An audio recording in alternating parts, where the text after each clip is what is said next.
Here's a cool thing you can do if you have a 3D printer sitting around, especially like an FDM printer. It's like our Ender 3 here. I had these two bugbears that I painted by Nolzers, the WizKids Nolzers bugbears. Super cool. Problem is, their stands, the pre-existing stands, are just kind of a little bit narrow and a little bit funky. So these guys keep falling over and falling off the shelf. Normally, I make stands for my figures, and I had a bag of them, or pre-made.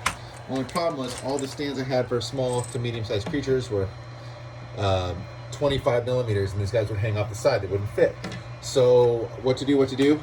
All I did is I went online and I got a file for some stands, the 25 millimeter stands that I used before, and I dropped them into Cura and I bumped them up to 30 millimeters, and then I duplicated it 19 times, so I have 20 of them.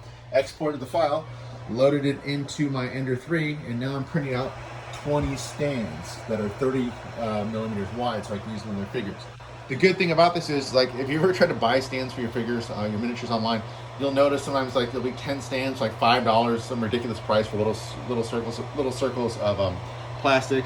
I am more than happy to pay $2 or $3 for a figure, like one of the WizKids figures, or like this, or a Reaper.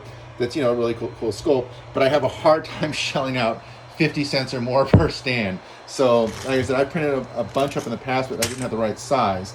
And they don't have to be black. A lot of times, what I'll do, I'll paint them out whatever extra color I have, like white, glue my figure on when it comes out of the 3D printer, then I'll prime them together. They'll both be primed gray or black, or whatever. Like this guy.